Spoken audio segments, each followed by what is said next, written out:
Ladies and gentlemen, please rise to receive your Chairman, Vice Chairman and Chief Executive.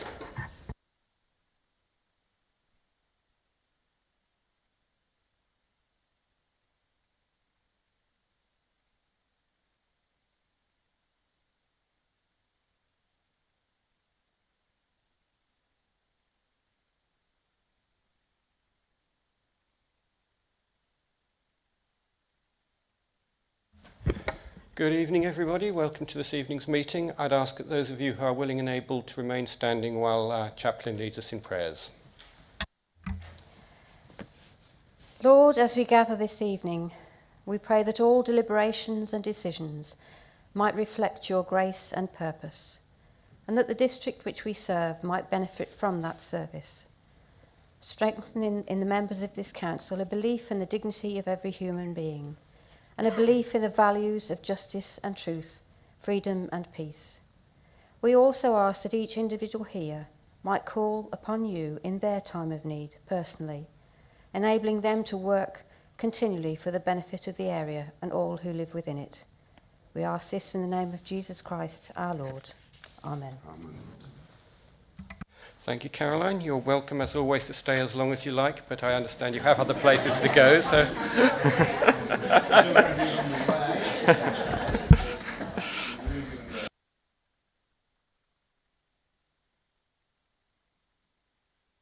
Right, okay, on to the agenda in that case. Do we have any declarations of interest that need to be recorded before we start? I will take that as a no. In that case, apologies for absence, Mel. Thank you, Chairman. We have apologies from Councillors Arnold, Clutworthy, Franks, Hartley, Tasker, Terrier and Ward. Councillor Anker.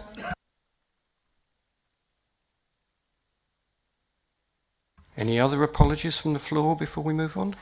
No? Okay, in that case we move on to minutes of the previous meeting, which I hope you have all read in intimate detail. I'll propose those as as correct records of the proceedings. Councillor Wilkins, do you just... Yep, happy to second that, Chair. Okay. All those in favour of taking those as a true and accurate record? That's clearly carried. Okay. Chairman's announcements. Well, I actually left my copy of them at home, but fortunately, Mel printed off a copy and stapled them to the envelope, so she obviously knew that I was going to leave them at home. It's been an enjoyable and informative couple of months since I took over this role in May. A full list of my civic engagements will be supplied with the minutes, so I'm not going to recite them all now, but I do want to mention a few highlights. My first civic engagement was the opening of a new 3G pitch at Prince Henry's High School, Evesham, in the company of former Coventry, Aston Villa and West Brom striker Gary Thompson.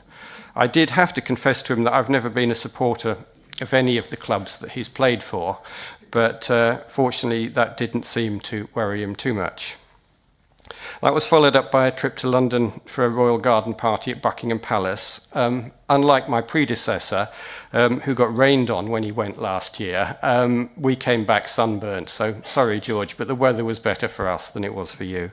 And then from the sublime to the not quite ridiculous, I attended the opening ceremony of the Rick Mail Comedy Festival in Droitwich, which was hugely enjoyable. I've heard lots of good reports of that festival, and I really hope that it comes back next year and goes on from strength to strength. There's a huge amount of thanks due to the organisers and instigators of that. Two key events that I've been to were both military related. The first was here at the Civic Centre in June to raise the Armed Forces Day flag, and then it was off to Derbyshire in July for the Crouch Pilgrimage, an annual event held by the Mercian Regiment to commemorate their fallen. And then, on a related note, I attended the Srebrenica Memorial event hosted by the Mayor of Worcester at the Guildhall. All three of those were a reminder of just how devastating conflict can be and how big a debt we owe to our armed forces when we are faced with the worst case scenario. And wrapped around those events were 3 more trips to school. I was back at Prince Henry's High School for their art show, their speech day, and their summer concert, all within the space of a week. Prince Henry's does have some incredibly talented pupils there, and the fact that my daughter is one of them is not, I assure you, the reason why I'm saying that. And if this does sound a slightly Evesham-centric set of opening engagements, that's mainly because Evesham locations, and particularly the school, got in early with their invitations. I'm off to Droitwich quite a lot in the next few weeks. Another thing to mention, as you've already seen from the agenda, we have a vacancy as a result of Aaron Powell's decision to stand down as a councillor following his appointment to a politically sensitive role.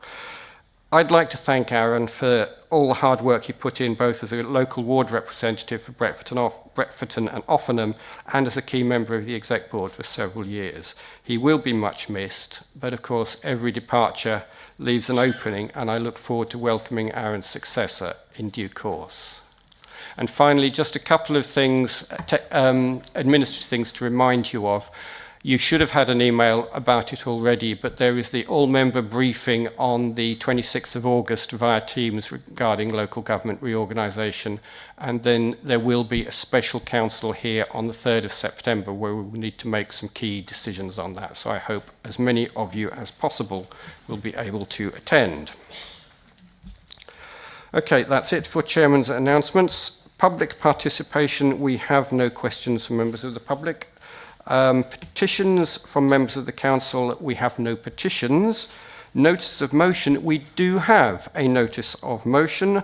So I will ask Councillor Crump if she can propose that motion, please. Thank you, Chair. So, interesting notice of motion tonight. This council has expressed deep concern over the decision by some house builders in Wychavon to transfer the management and sometimes the ownership of public open space to private third-party companies. We are particularly troubled that residents are required to pay annual management fees, often amounting to several £100s, with no safeguarding to limit increases and no guarantees that the services provided will meet acceptable standards. This is on top of paying the usual taxes that would historically cover repairs and improvements, meaning residents in new build estates are charged twice.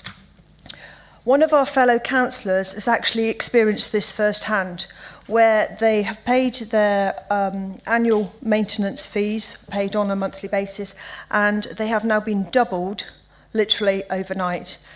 And there is no ceiling on them whatsoever. And this is a major concern to us.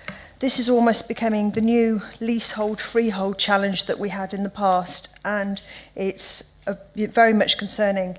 And the action we feel is now needed to address this and restrict this practice of what we're calling the fleecehold. Thank you. I understand Councillor Beltwright-Green, you wish to second this? I do indeed, and if I look flushed, it's because the amendment has caused us somewhat of a interesting couple of minutes. On the bright side, I got my steps in though, so I'm not going to complain too much. One of the reasons why we wanted to bring this to council today was if we actually look at the green spaces, since I was elected in 2019, the number of green spaces that have had to be effectively rebuilt. And so they are not in any way, shape or form being good for the environment. We have been literally having trees planted almost annually.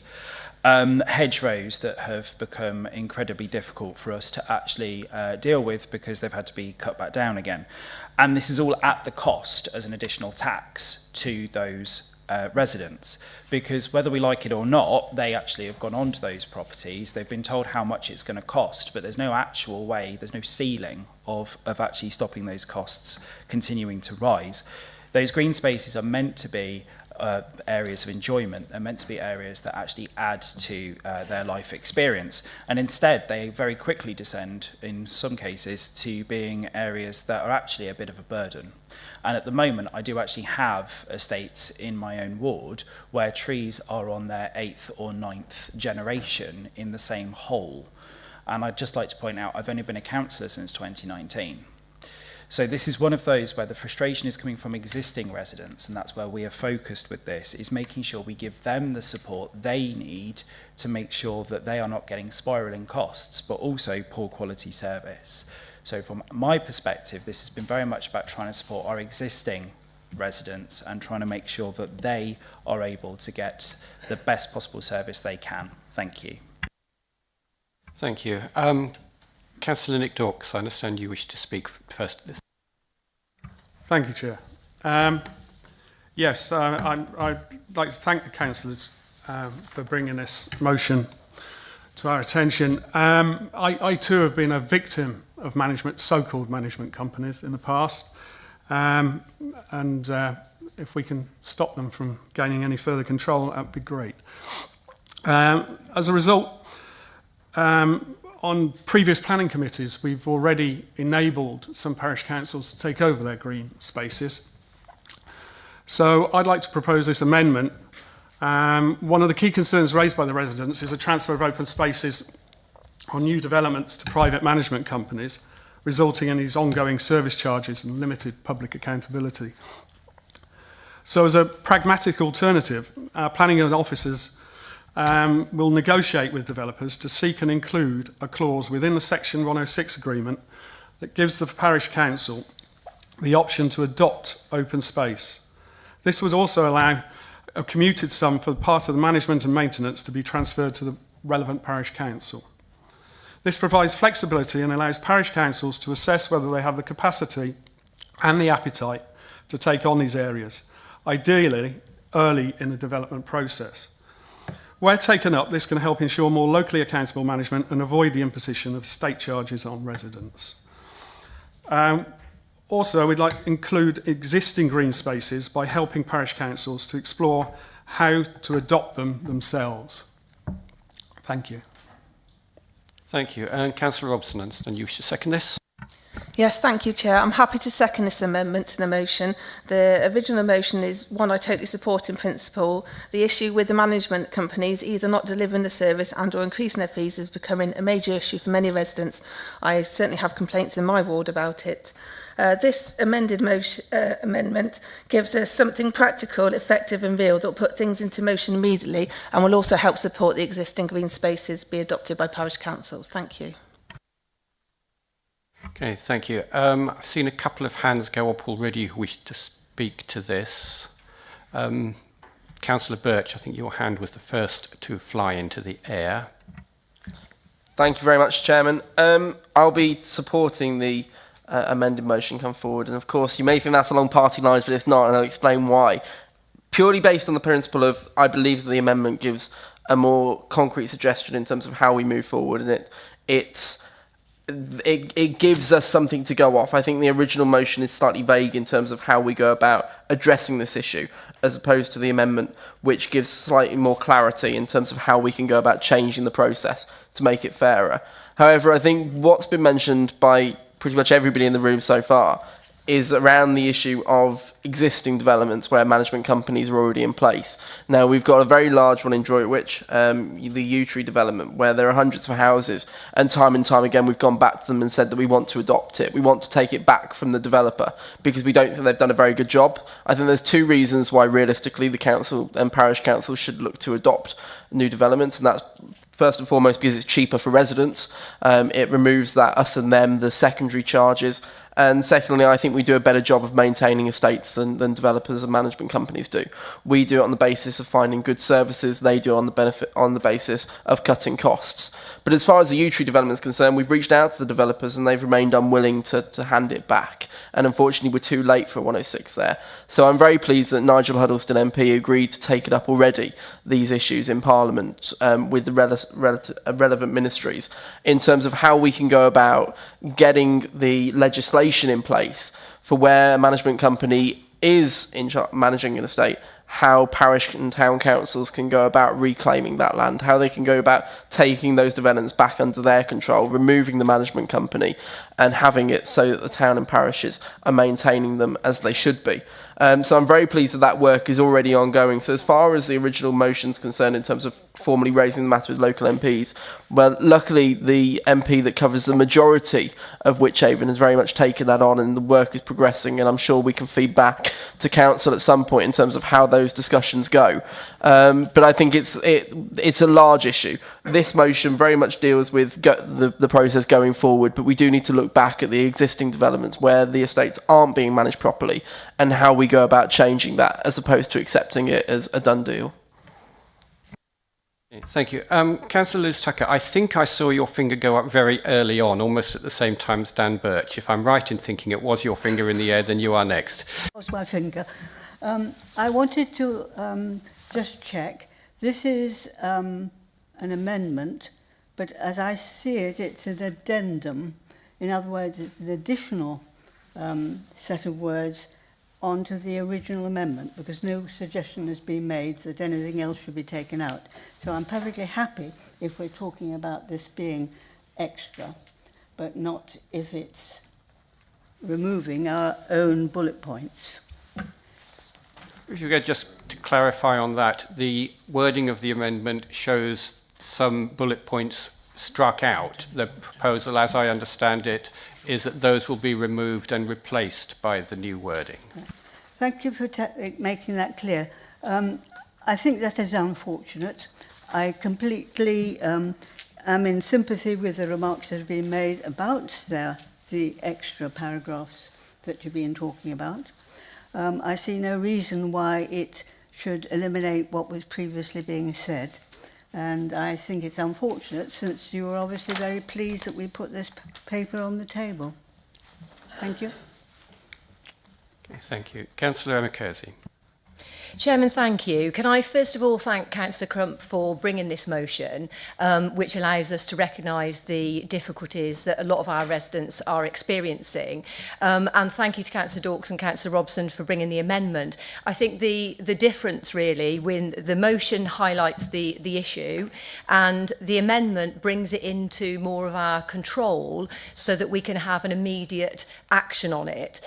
Certainly, the key thing is as soon as we start to talk about Section 106 and as soon as we start to talk about early engagement, Section 106 is enforceable, it has to happen. So if we make sure that our planning team at the early stages of a planning application, well, to be fair, at the later stages, if it's in a Section 106, it's enforceable and it has to happen. And then we as ward members, once that Section 106 has been agreed, we can then help parish and town councils to actually go forward with that, and particularly to agree the commuted sums and all that, and to actually get their agreement of whether they want to take it or not within the agreed timescales, because there's certain pieces of green space that parish councils won't want to take, and some of that will be because of safety and security issues, but there's most certainly an awful lot of them that they will want to take. And then if we line that up with our design code, if we think about the exemplar design that we're enforcing in our design code, it means that we create that sense of place. So when you've got something that's in the hands of the community and then you're creating that sense of place, it will be looked after and it will be quality for many years to come. But the key thing being is that the amendment brings it into our control, because as a local planning authority that is within our control, and we can then manage it through the Section 106. But Chairman, if I can reserve the right please to come back as the portfolio holder. Thank you. Thank you. I've got Dan Boatwright Green down next to speak. Before you do, Liz, can you turn your microphone off? Otherwise, you probably have the camera pointing at you. So I'm speaking about the amendment, yes? Excellent, that's all right then. As a council, we have spheres of influence, we have spheres of control. And I think this may actually say a little bit about why we were in different political parties, Councillor Birch, because my focus was very much on influence at this point, is that we have an existing problem with existing residents, and those are the people that I seek to be helping in this particular motion. If there was a second motion coming where we wanted to talk about control, Absolutely, I would be 100% on board there as well. Maybe it's a mindset thing, I don't know, but it's the very fact that we were talking about our sphere of influence and what we could do to help existing residents, which is why I spent the last 30 minutes running around like a headless chicken within this council to get that into this amendment, because otherwise I would not have been able to support this in any way, shape or form. Because it's one of those where at the moment we do have way too many residents who are in a situation where they're on an existing development where unfortunately what you've proposed here was not in their S106 agreement. So with that in mind, I am happy to support this amendment as it does actually do what I need it to do, which is to put our existing residents in a position where we can actually start to look at how we can support them. I do, however, feel we have moved from what we were trying to do, which was actually help existing residents and move towards future residents. But to be fair, I'm quite happy to help them too, so I'm happy to go with the middle ground. Okay, thank you. I've got Councillor Sims next on my list.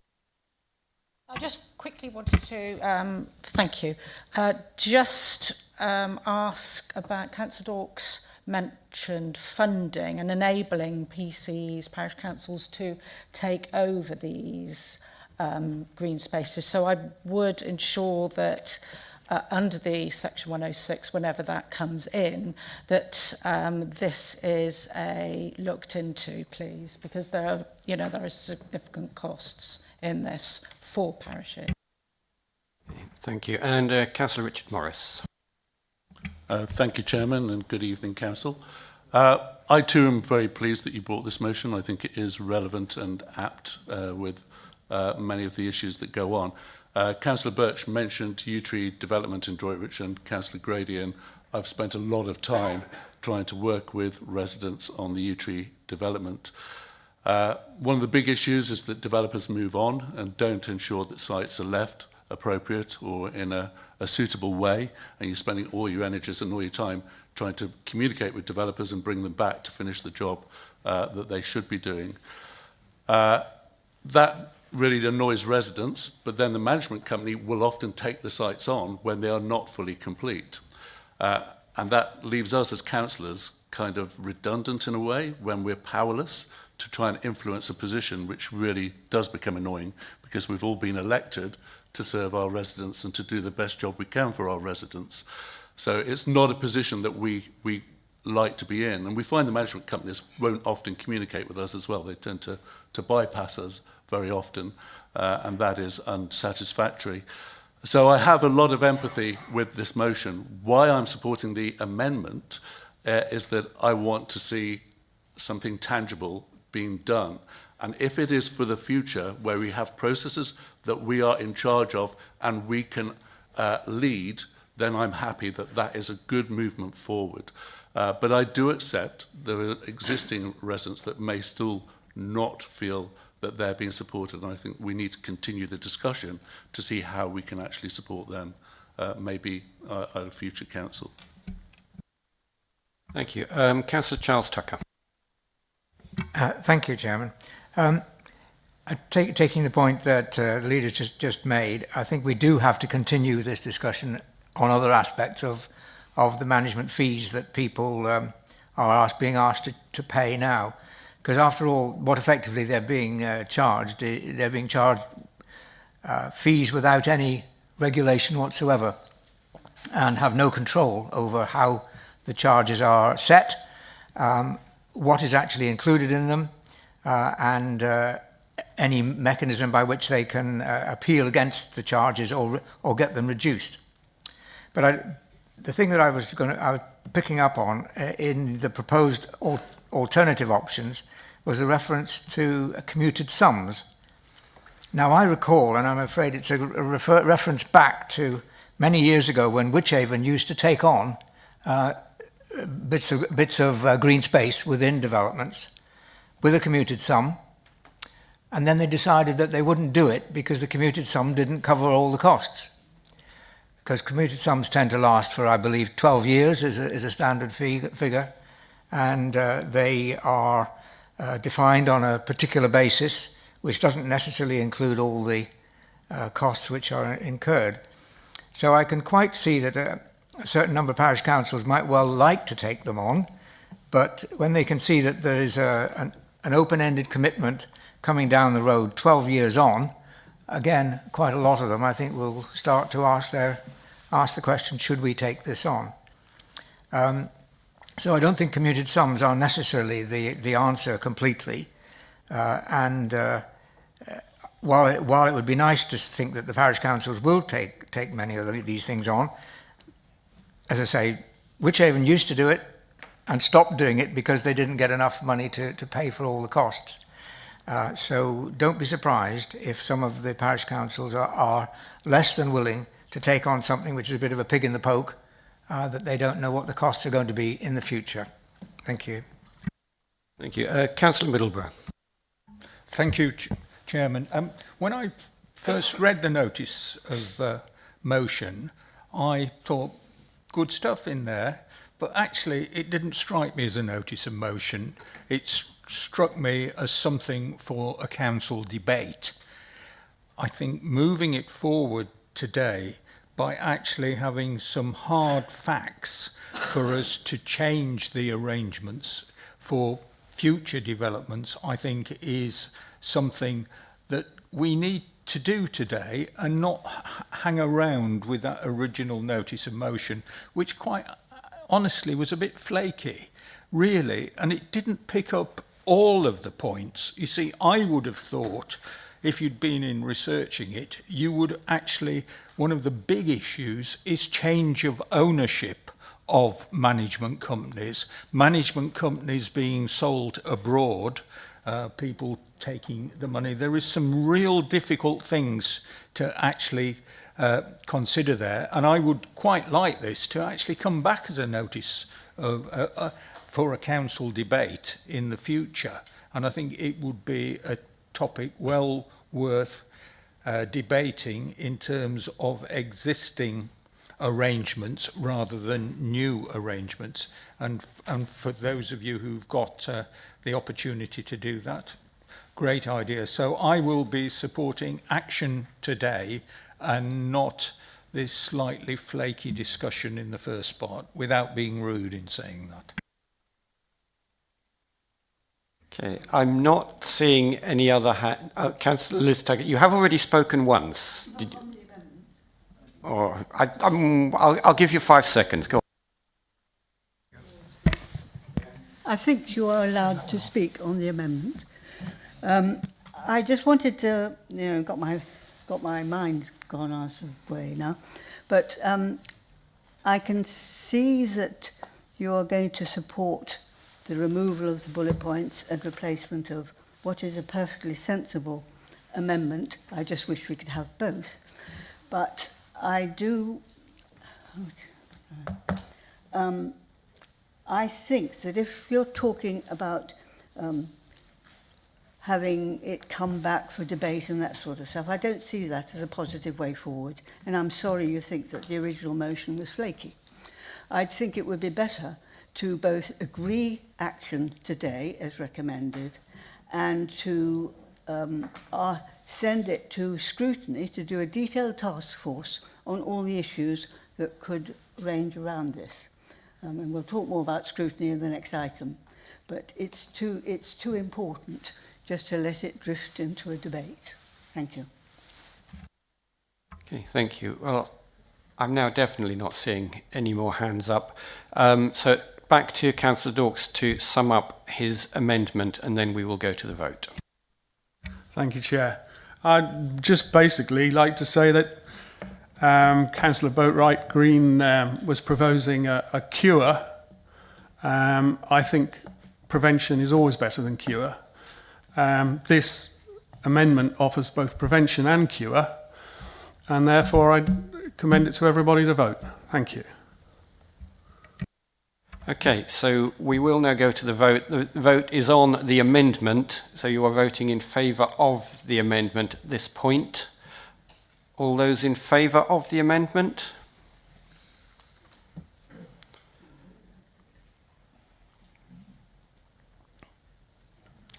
Well, that's unanimous. Okay, so the amendment is now the substantive item. We now go on to debate the substantive item, although it is obviously now has been significantly debated already, so I hope you will keep your comments relatively brief. Councillor Kersey, I believe you wish to speak. I beg your pardon, Chairman. I'm not sure I need to keep my comments particularly brief. Councillor, sorry, Councillor Tucker? Yes, you do. Have you got somewhere to go? Councillor Boatwright Green said about influence versus control, and I think really with this amendment, by this motion being brought, and then with this amendment, I think actually we can have both. So we can have influence over the longer term issues that we're certainly not going to be able to resolve tonight, but as we've heard from Councillor Birch, that Nigel Huddleston is already looking at that. So that's something for a longer term for us to actually to look at that. But most certainly from a prevention and an action today point of view, we use our control, which is the section 106, that we can negotiate and then impose on developers to make sure that we don't have any repeat of what we've experienced in the past. So I think ultimately this would do both of those things. We can look at and seek to influence the existing situation that hasn't been remedied through a section 106, but most importantly we can make a change and we can take action and we can take control as of today. Thank you. Thank you. Councillor Boatwright Green. Thank you, Chair. And I'd just like to say, is it too long? Is it too short? Are you definitely not my English teacher from GCSE? Because I feel like, you know, flaky was definitely an interesting description. But what I would just like to say with this is that, as I mentioned, more than happy to support going forward with this. But one of my concerns with what we've done here is that we are not putting quite as much energy into our existing residents who are currently in this situation. I'm absolutely fine going with prevention. Prevention is very good for everybody's health, but it's one of those where I'm happy to support it because I managed to get that sentence in, but I am concerned that sentence might be overlooked. So it's great that we will have so much going on, and one of our MPs of the three doing something on this topic. I hope the other two are too. But I think this will be one of those where we need to really watch this very closely, because if we don't, we could be in quite a serious situation, and it's nice to see notes being passed. I'm waiting for what's going to be said. Councillor Stokes. Thank you. Yeah, I absolutely agree with the now substantive motion. It gives the responsibility to the section 106, and it's down to us to engage. I mean, we only had the other week where people don't even know their own section 106 in their own areas, which is quite frightening, really. But really, we need to engage with our parish councils and with our town councils and encourage them to take the responsibility and engage in with section 106 and have a better understanding. This actually gives teeth to the wish list that you required in your notice of motion. I see this as a proactive step going forward, and this is something that we can really help our residents with, whether that's existing and under this atrocious scheme, because I do realise that it is an atrocious scheme where these administration and service charges do exceed sensible rates. And so we need to stop that practice, and we need to help our residents going forward and going backwards. Thank you. Okay, I'm not seeing any other hands now on this. So in that case, we will now move to the vote on the substantive motion, which is, of course, the amendment that has already been passed. So all those in favour of that?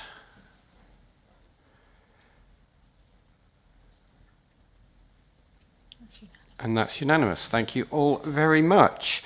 Okay, moving on now, we move on to reports to council meeting, item 9, the Overview and Scrutiny Committee annual report. The leader will introduce that, and then the chairman of the committee will give a further update. So over to you, leader. Thank you, Chair. As ever, I'm really pleased of our scrutiny. Scrutiny plays an important role in council. And I'd like more members to attend scrutiny to make sure that we have robust discussions and robust debate.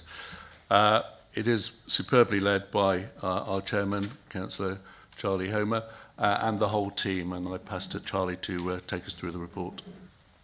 Thank you, Leader, and thank you, Chairman. Just to offer up the report to the Council, it was an interesting year in ONS. We covered a broad range of topics from having platform and rooftop housing come to speak to us and making sure that we were able, through their presentations, to hold them more to account than may have previously been possible. Also, we had Severn Trent attend, along with representatives of Action River Vale, Avon Vale, sorry, I always get that very mixed up and I shouldn't. And likewise, we had Wychavon Leisure also come and present to us. So, as I say, it's been a varied year. I do think, which always stands out to me, is despite the work of the council and the dedication of the officers, how grateful we should be to the number of charity, community and volunteers at work across Wychavon doing wonderful things to support the biodiversity, making sure our streets are free of litter, etc., etc. So it's always brilliant to hear from them and have public participation. I'd just like to thank Spencer for all of his support and for the executive board and the executive the executive of the council coming and making sure that they're represented at the meetings as well. But everyone is always welcome, and I'd like to see you there. Thank you very much. Thank you. Thank you. As a member of the committee in the last year, I'd just like to say I really enjoyed being on it, and it did a huge amount of good work. But that report is just for noting, so we don't need to take any debate on that. Next one, we have appointments to committees. The leader will introduce this report. Thank you, Chairman. As said, it's on pages 57 to 62. That is for Council to review. Okay, that's just for noting, so again we can move on from that one. So we now move on to recommendations from the Exec Board. There are a number of recommendations which the Exec Board would like you to approve. The leader will start by introducing these, and then I believe the individual portfolio holders will update us on those. Thank you, Chairman. You're exactly right. We had a full and interesting Executive Board, and thank you for all members that came along and participated. It was very welcome and much received. So thank you for that. We have 4 items that are of importance for Council tonight to vote on, to move forward. 4 exciting areas that I think really show our Council to be leading as it is. And we'll take them on block, answer any questions that may arise, but I will ask each portfolio holder to speak on them. So if I pass to Councillor Emma Stokes first on the first item. Thank you, Leader. Thank you, Chairman. Yes, the exciting words is an adjective I like to use. I also want to bring forward my thanks to Jeanette Beckett for bringing this innovative and commercially attractive refurbishment proposal. So exciting, will do very nicely. Thank you, Leader. The report requests the amount of £565,000 to be added to funds already allocated from the UK SPF fund and the Public Sector Decarbonisation Fund. Now, this decarbonisation fund has now been defunct, and so we were particularly lucky to get hold of that £145,000 for this particular scheme. The proposal, which I hope you will support this evening, actually brings to life a redundant area of the public asset. It is part and parcel of the civic centre. This always was part of the public realm and needs to remain within the public realm and is linked to the civic centre.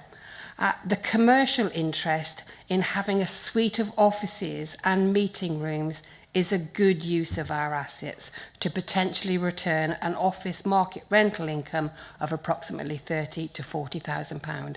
Thank you. Thank you. We'll pass to Councillor Beverley Hardman for the photovoltaic in the Civic Centre. This is to do with solar panels, which I hope everybody doesn't even think about and agrees it's absolutely necessary to do. As we know, you can't see above us, but we've got solar panels already, but limited. We now want to spend £250,000 on more solar panels. This will greatly reduce our carbon emissions, and that will be about 34 tonnes a year. I would like you to recommend this and encourage you all separately, I know separate debate about solar panels and getting solar for yourself. Thank you. Thank you. Thirdly, passing to Councillor Emma Kersey to talk about air quality supplementary planning document. Leader, thank you. The air quality document is exactly that, a supplementary planning document. It's not something that reinvents the wheel, because we've all the time had SWDP 31, and this document is a supplementary document to be used alongside SWDP 31. So it's not to say that we haven't been considering in-depth air quality beforehand. In fact, with recent planning applications, we have referred specifically to SWDP 31. This is being adopted alongside the existing SWDP, and therefore will be reviewed again when we adopt the SWDPR. Thank you. Thank you. And the final one, depending if we do have any questions, we might have to go into confidential matters, but Councillor Della will introduce it. Yes, thank you, Leader. There's very limited what I can say, but it's a statutory duty. It's been agreed by all partners, and it's around service improvement. But what I can say is I would like to highlight and have minuted my thanks to Laura Marshall, who's led this process. She's led this process across all 6 districts, and it's been a very tough job, and she's done an incredible job with it. Thank you, Leader. Thank you. And Chairman, with your permission, we're happy to take any questions before we go to the vote. Okay, now if there are any questions, feel free to raise your hands. If there are any questions on the confidential document, which you have all had the opportunity to see, then we will need to go into private session. But if you're happy to take that document as as read, then we'll be able to just deal with questions on everything else in open session if there are any. I'm not actually seeing any hands raised at all. In which case we can, in that case, go to the vote to take. Yeah, I'll revert back to the leader who can formally propose that we take these en bloc. Thank you, Chairman. I formally propose that we take those 4 items en bloc. And do I have a seconder? I second that, thank you. Thank you, Chair. In that case, all those in favour?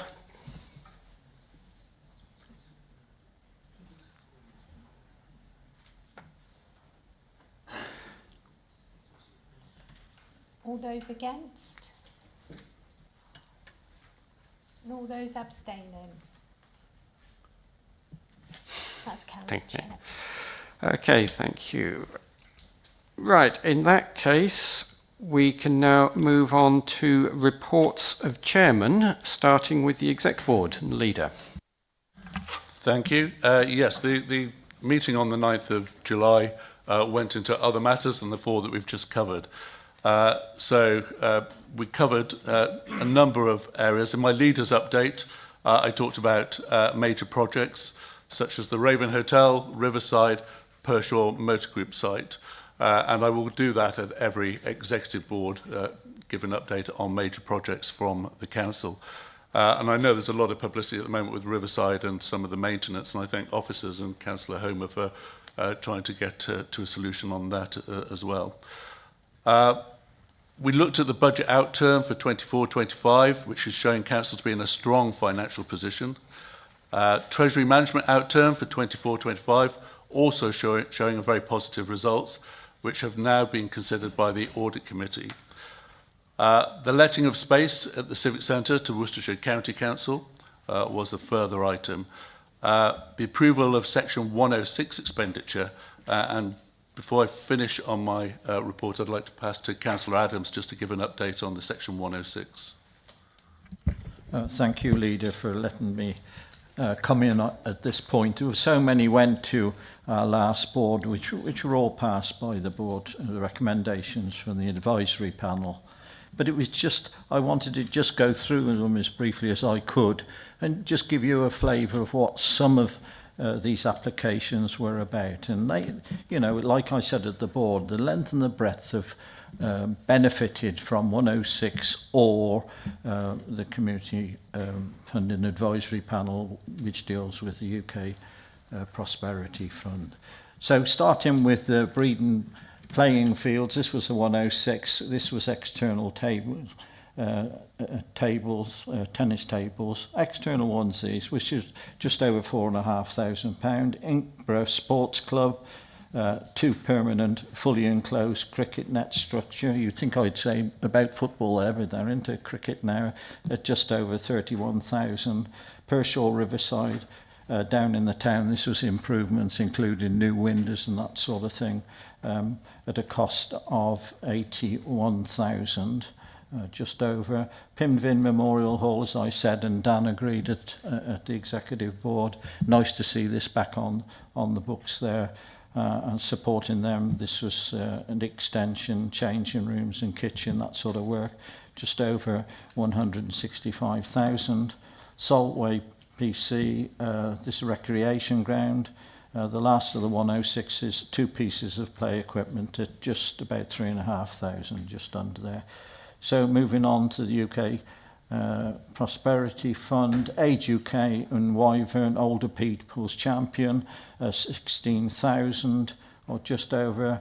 Evesham Abbey Bridge, street art. I'm looking forward to this because I've seen what's happened in Droitwich over the street art. Under the viaduct at 27,390. Wick Care Farm, just not too far away here, a quiet room at 16,000. Wick Play Area, phase 2 of the playground equipment, 20,000. Menin Sheds, and I presume this was, yes it is, it's the Pershore one, Menin, socialising space, that's good, bringing people together again, just over 3,000. Pershore Bowling Club, accessibility to play for families, 10,000. Riverside Health and Wellbeing, outside hub manager, 25,000. And the last one, which aimed at CAB, increased capacity of 20,000. And that all adds up to 285,600 for the 106s and 137,705 pounds the UK Prosperity Fund. A lot of money there spent on, and that's just one meeting in the funding panel. Thank you, Leader. Thank you, Councillor Adams, and it shows how we're helping people's lives, which is brilliant. That's what we're here for.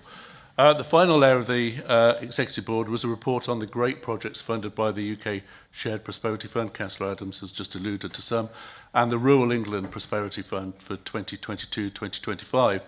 The funding has supported many great projects and initiatives, and members who attended the Executive Board meeting gave great examples in their wards that are bringing value to our communities. The funding has underpinned our work with our town prospectus and place boards. JET propelled our place boards to deliver place improvements, whether solar lights in parks, town flags and banners, supports for events, shopfront improvements, and many more. The funding also supported our Worcestershire Business Growth Hub, supported by Worcestershire County Council, along with other districts to help business startups, growth programmes, business advice, apprenticeships, careers advice and skills development. The Rural Fund supports much of our rural work, helping rural business to refurbish and expand, increase in the provision of capacity of community halls, supporting the visitor economy and supporting community groups. We have a great record of delivery and bringing value. It's not just the grant, it's what it's used for, and the benefits to our communities, residents, workers and visitors. Thank you. Thank you, Leader. Do we have any points of clarification on the Leader's report? Not seeing any. In that case, it's on to the Overview and Scrutiny Committee. Councillor Homer. Thank you, Chairman. Overview and Scrutiny Committee have met twice since the last council meeting. The first was a workshop to consider the ONS work plan for the next 12 months, which was a good workshop with a very productive conversations. This has, as a result, will include additional scrutiny on the LGR work currently being undertaken, and as part of this, ONS will meet to review the information that has come from the public consultation and mutual ventures in August ahead of the council meeting in September.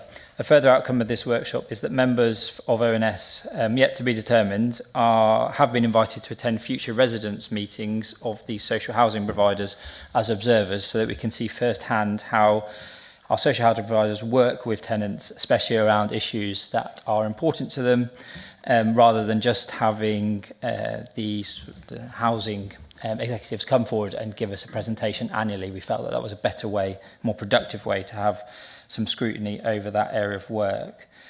ONS met formally last week. The majority of the meeting was dedicated to the South Worcestershire Community Safety Partnership, which was an update for 25-26. Jen Taylor and Rob Adams updated us as to the partnership's priorities, which included domestic burglary, domestic abuse, vulnerability to exploitation, and the nighttime economy, hate crime, antisocial behaviour, and road safety, as well as key projects such as outlining key projects that have been supported by the partnership over the last 12 months, which included schemes for domestic abuse survivors across Worcester, Malvern Hills, and Wychavon.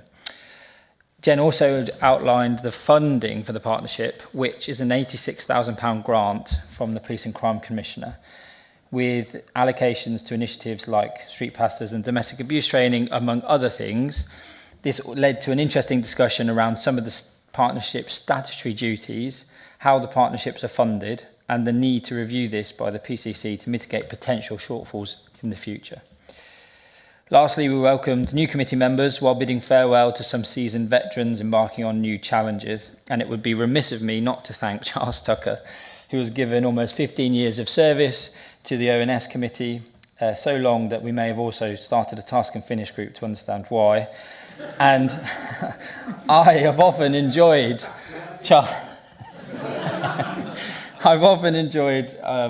Charles's point of view and line of inquiry, although the question remains, what did he do to deserve being put on planning committee?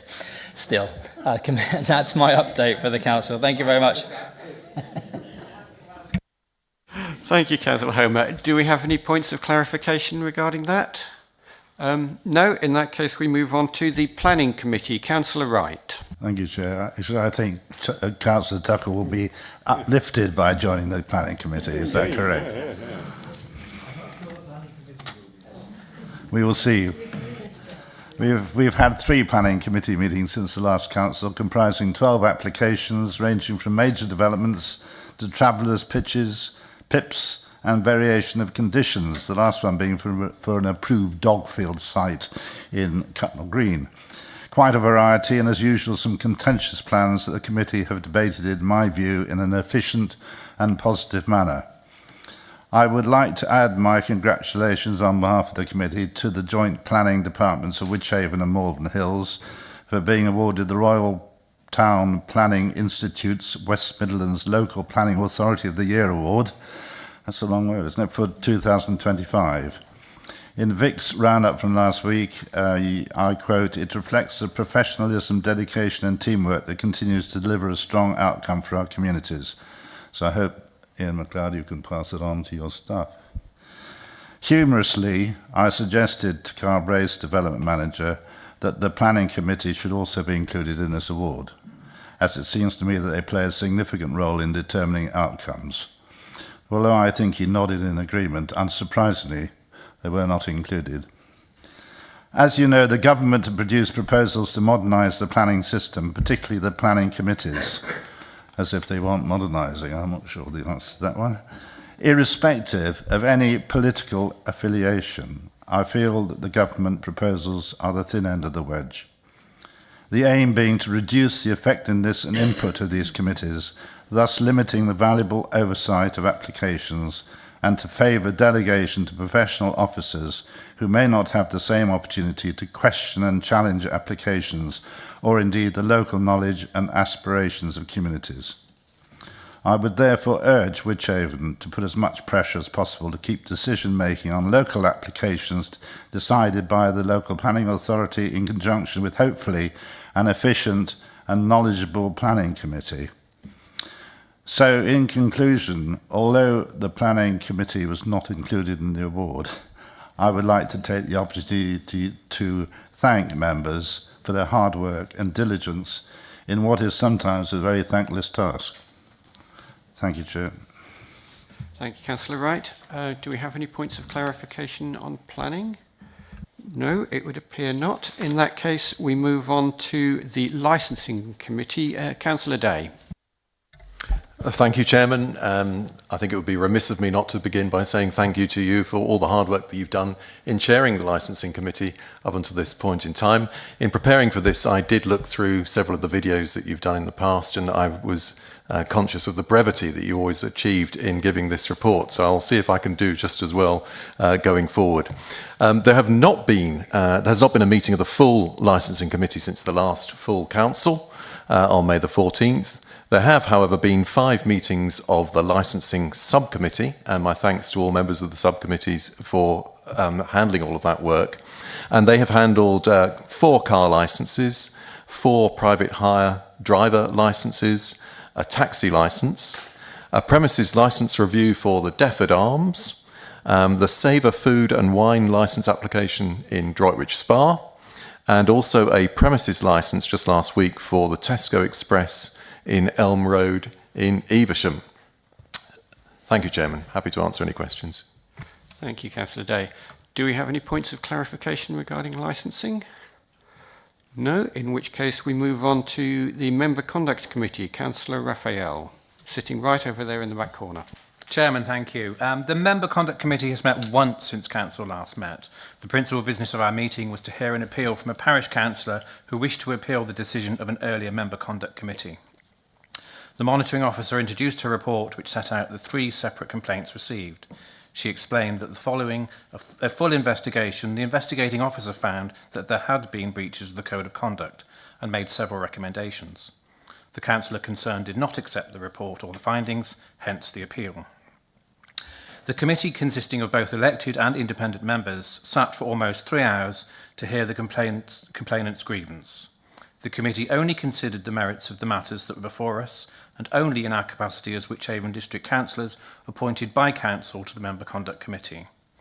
All 3 complainants were given the opportunity to attend the hearing, but all declined. Complainant 1 and Complainant 2 submitted written statements. There was also a statement which had been provided in support of the councillor. Copies of all the statements were provided to the committee and the parish councillor prior to the hearing. The councillor was then invited to address the committee and present the reasons why they did not accept the investigation, report, findings or recommendations. The councillor made lengthy submissions explaining background information and answered the committee's questions. Following the councillor's submissions, the investigating officer was invited to comment on the report. The submissions made at the meeting, together with their recollection of the investigatory meeting, they gave their explanation, answered questions from the committee and the councillor. They concluded by stating that, after hearing all the comments raised by the councillor, they stood by their report, findings and recommendations. Once both presentations were complete, the committee went into private session to deliberate. The committee found that, on balance, the investigating officer's report was thorough, fair and balanced. They found that whilst the councillor provided a lot of detail, they did not give sufficient reasons or provide any evidence as to why the findings should not be accepted. The committee resolved to endorse the report, findings and recommendations in full. In addition, Chairman, the monitoring officer reported that a number of complaints have also been resolved informally after the initial assessment stage, and our next meeting is scheduled for the 6th of October. However, there may be a need for a special meeting in early September. That concludes, Chairman. Thank you, Councillor Raphael. Do I see any? Councillor Boatwright Green. Just like to put on the record my sincere thanks for all of our staff for what they do with Member Conduct Committee, as I will unfortunately be leaving it as Jodie will be joining. But I have to say it's been an enlightening experience, and can I just really thank our staff for everything they do. Thank you, Councillor Boatwright Green. I'm sure our staff will appreciate that from all I've heard about what goes on at Member Conduct Committees. Finally, Audit Committee, Councillor Hardman. Yes, thank you very much, Chairman. Yes, the Audit Committee met on the 11th of July, and we reviewed and approved the Internal Audit Annual Report and Opinion for 24-25, and also the Treasury Management Act term for 24-25. We also considered and noted the external auditor's plan for 24-25, and I'd like to thank our new external auditor, Karen, for attending in person, because it was very helpful that she did attend in person, because she was able to explain in detail to the committee the issues that we face, since, of course, our previous auditors did next to no work for 23-24, other than, as far as I can see, to try and claim their fee. And so the issue is that our new auditors, of course, need to establish a baseline off which to work, and this means that, in effect, we will have qualified accounts for the next 3 years to come while they do establish a working baseline to build on, and therefore get us to a position where they are able to give an unqualified audit opinion. I think this is deeply regrettable, but we are where we are. Thank you very much, Chairman. Thank you, Councillor Hardman. Do we have any points of clarification regarding the Audit Committee report? Councillor Stokes. I'm never quite sure what points of clarification are, but I would like to point out that I attended that audit committee, and it was particularly useful to hear the cross-party support and their understanding and depth of understanding regarding the external auditor's report and the situation we are in. So it was particularly interesting to hear cross-party support. Thank you. Okay, thank you. Any other points of clarification? No. In that case, we are on to item 20 on the agenda, which is questions from members of the council. We have 5 questions, the first of which is from Councillor Margaret Rowley. Thank you, Chairman. My first question is on neighbourhood plan funding. I note the Councillor Rowley, your first question is in relation to street sweeping, apparently. Oh, well, I've put it in the other order. Right, well, my if you could do question... Can you do your first question, and then you will get a response, and then we'll come to the second question in a bit. So the first question is street sweeping. Street sweeping, yes. A report to Council last year indicated that Category 2 villages, such as Tiverton, would have streets swept quarterly. However, sweeping appears to only have been carried out twice yearly. Could the Executive Board Member for Resources, Investment and Innovation explain why the contractors have been allowed to fail to provide the required level of service? Thank you. Over to Councillor Stokes to give a response. Yes, thank you, Councillor Rowley. Yes, I believe the question may relate to a report that was considered by overview and scrutiny on the 4th of December 2024. In the document, the head of client services shared the village information from the tender document for the expired FCC contract. This did show the minimum frequencies of cleaning across the district and frequencies for villages that existed prior to 2018, when then the current contract commenced. The current contract is output-based, with villages being cleansed at least twice a year. Following the overview and scrutiny report, FCC has taken on a subcontractor, a company called Green Waste Recycling Services, whose primary focus will be on the rural areas to ensure this measure is being met. This appointment will not cost the council any more than the existing contract commitment. And officers will continue to monitor the contract performance to ensure that the contracted standard is achieved. And if you're able to provide a supplementary question that I have the answer to, that would be helpful. Thank you.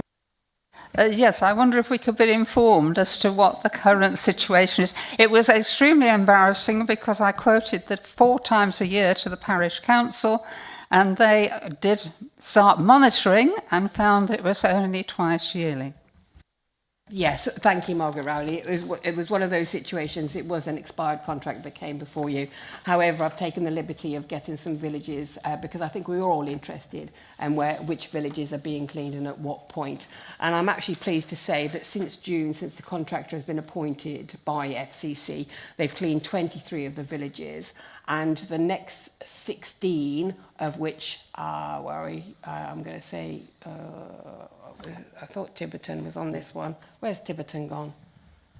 Yeah, Tiverton will be in August. So I can't give you a week, but I can say in August. Okay.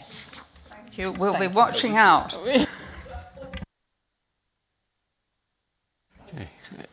Okay, thank you, Councillor Stokes. Right, moving on. We now have two questions, both of which are on pretty much the same thing, one from Councillor Crump and one from Councillor Margaret Rowley again. With your permission, I would like us to take both of those at once so you can get a single response. You will both be able to pose an individual supplementary, but because they both cover neighbourhood plan funding, it would make more sense if we can take both questions to begin with. So if I could ask Councillor Crump to do yours first, followed by Councillor Rowley, and then you'll get a response to both of them from the portfolio holder. Thank you, Chair. Yeah, mine's slightly shorter than Margaret's. Can the Executive Board Member for Planning please state which budget code the promise to cover each of the neighbourhood plans to the value of £10,000 will come from, and how much is in the budget for this current budget year, and is the plan to continue this into the next budget? Thank you. Okay, Margaret, if you want to give your question. I note the Council's promise to promote the benefits of and provide support to significantly increase the coverage of neighbourhood plans to help shape the future development of local communities by 31st of March 2028, and welcome the announcement on the 27th of June of a new funding initiative to support parish councils in continuing to produce neighbourhood plans. 2 of the 3 parish councils in my ward are in the process of producing neighbourhood plans. Crowell Parish Council is at an advanced stage and is likely to be able to progress to a referendum in the next few months. However, Tiverton Parish Council has commenced the process and was waiting for the opening of locality funding for the current year, and that has unfortunately now been cut by the government, meaning that no progress can currently be made. Could the Executive Board Member for Planning, Infrastructure and Urban Design indicate what funding is being made available and how parishes should apply? Thank you. Thank you. Now over to Councillor Kersey for a response to both of those. Chairman, thank you. Firstly, to Councillor Crump, thank you for your question, and thank you particularly for inviting me to speak to Fladbury Parish Council some months ago, resulting in them now, I'm thrilled to say, embarking on a neighbourhood development plan. Charles Wickham in my own ward has also very recently delegated their neighbourhood plan area to start their neighbourhood plan, taking the vast majority of my own ward to be covered by a neighbourhood development plan. The fact that neighbourhood plans are true democracy and the way for residents to decide what happens in their villages and towns has struck a chord, I believe, with the government and shown the effectiveness of neighbourhood plans, hence the withdrawal of the funding. That is why we made the immediate decision to honour the funding the government has withdrawn to ensure that democracy prevails. Wychavon District Council has an earmarked reserve, 1145, for neighbourhood planning. This money is from the Ministry of Housing, Communities and Local Government to cover the costs local planning authorities incur through the neighbourhood planning process. The local planning authority pays for the Regulation 16 consultation, examiner and referendum. The amount each local planning authority receives is £20,000 for new neighbourhood plans, £10,000 for reviews of neighbourhood plans without needing a referendum, and £20,000 for reviews of neighbourhood plans needing a referendum. The costs of the majority of neighbourhood plans for their Regulation 16 examinations and referendum has been lower than the amount received, and this surplus has been ring-fenced into the earmarked reserves. Where costs have been higher than the amount given, the earmarked reserve has been used to make up the difference. On the 31st of April 2025, the balance of the earmark reserve was £133,517.87. As the announcement of funding was withdrawn unexpectedly, there was not a budget set for neighbourhood plan funding. The earmarked reserve will move into 2891 Neighbourhood Planning Cost Centre as part of the budget setting exercise later this year. Budgets for next year will be set in the autumn, and a proposal will be put forward to continue the financing of neighbourhood plans. As supporting neighbourhood plans and promoting neighbourhood plans is one of our promises, the budget to honour this promise will be very much made available.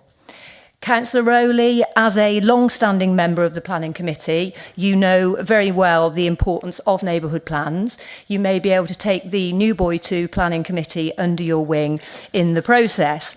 Applying for the funding will be via an expression of interest form, and a detailed project plan setting out expenditure for the entirety of the project will need to also be provided. Guidance is currently being finalised on the process and requirements for the funding of up to £10,000 per neighbourhood plan or review.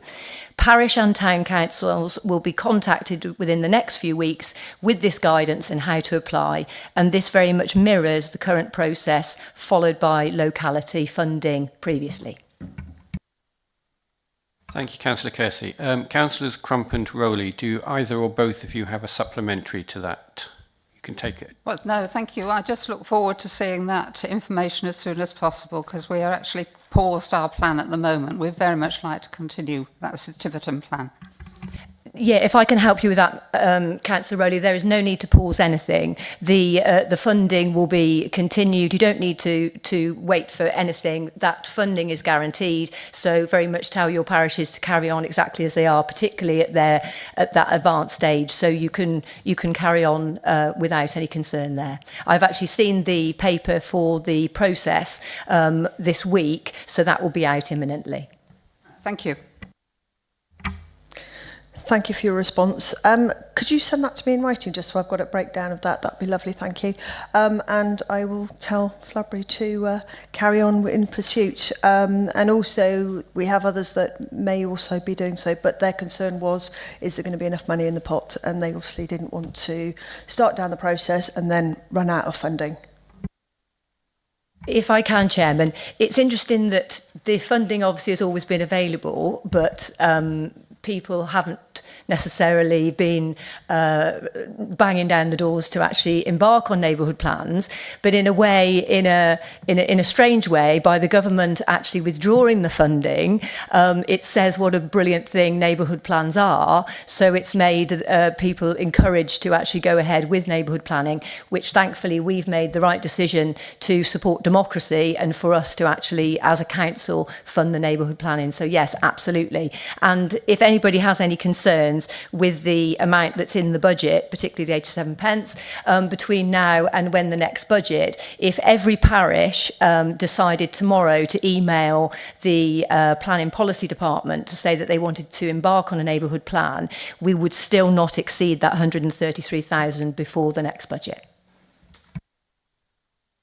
Thank you, Councillor Kersey. Just to clarify, all of these responses will be available in written form. They'll be in the minutes, but I'm sure if anybody needed one in advance in written form because you wanted to show it to a parish council or whatever, then I'm sure that could be arranged. But they will be published in the minutes anyway. On to the next question, which is from Councillor Adams. Thank you, Chairman. The government has confirmed plans to lower the voting age to 16 at the next general election. Would the leader take this opportunity to explain to Council what we already do at Wychavon to engage young people in the democratic process? Thank you. Thank you, Leader. Thank you, and thank you, Councillor Adams, for this question, which we know is very topical. I'm pleased that our council is proactive and has always embraced the younger person's voice. For the past 3 years, Wychavon Strategy and Communities teams have worked with local schools across the district to deliver Local Democracy Day, an opportunity for pupils to find out more about how democracy and their local council works. The latest example was in November 2024, which invited high schools to bring some of their young Year 9 pupils, 13 to 14-year-olds, along to the Civic Centre to learn about local democracy and how the council works. Students from De Montfort School, Pershaw High, Prince Henry's and the Vale of Evesham School attended. The day consisted of activities such as the discussion around the idea of lowering the voting age, presentations and petitions from the students, a practical voting exercise, and the opportunities for the students to ask questions to a panel of councillors.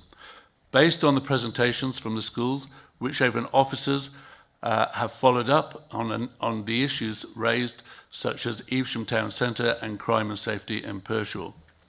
A further local democracy day is planned for the coming November. We'll pick up the planned changes to the voting age and what it means for young people. I must add, Councillor Adams, of course, that at Democracy Day, the students vote for their local Prime Minister.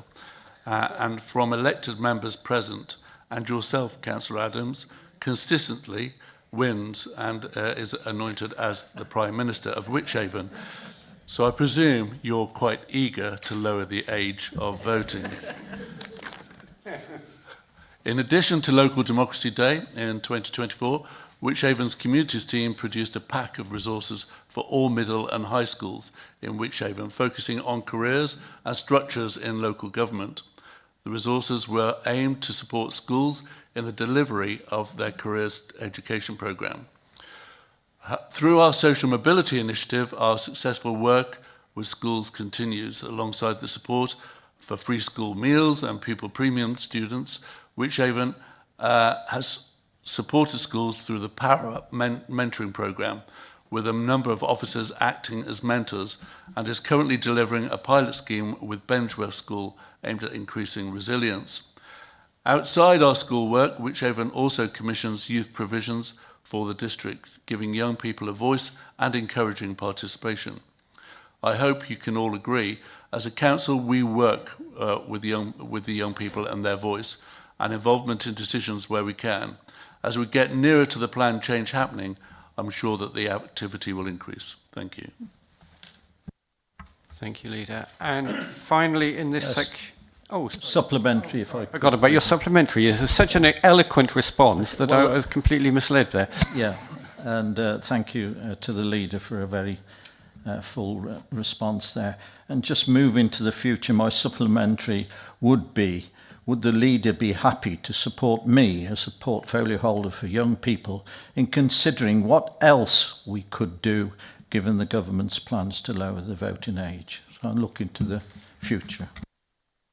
And Councillor Adams, with the mandate of the young people as their Prime Minister, you have our full support to continue discussions.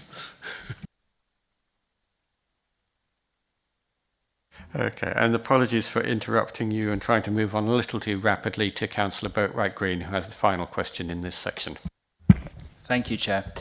The South Worcestershire allocations policy states that applicants who have a gross household income of over £38,000 per year will not qualify to join the housing register. We do not offer discretion in this area of the policy. This means any resident who is struggling to find somewhere to live cannot join the social housing register if they have an income of over £38,000. This threshold was set in 2019. Is it not time to review this threshold? Councillor Diller, I understand, will be giving a response. Yes, thank you, Chair. And thank you, Councillor Boatwright Green, for raising this very important issue. Officers do keep the allocations policy under internal review. And since receiving this question, I've asked them to ensure that income threshold is considered against local income and housing costs and other local authority allocation policies when they next review it. However, any formal changes must be subject to consultation, including with all registered providers operated in the area, and has to be agreed by all South Worcestershire councils. It will come as no surprise as demand for social housing in Wychavon continues to exceed supply. Even with the current income threshold of 38,000, around 2,500 households are currently on our waiting list. This means difficult decisions have to be made to prioritise those who are in most need. It should, however, be noted that raising the threshold will inadvertently increase the demand and waiting times. It is also important to note that housing officers do still support those whose income exceeds the threshold, to prevent homelessness and to find settled accommodation through the private rented sector. This includes an offer of financial support, so that's sort of rent deposits and rent deposit guarantees. They get advice from our financial inclusion officer on how to maximise income, tenancy support, and delivered by our outreach teams and commissioned by our partners.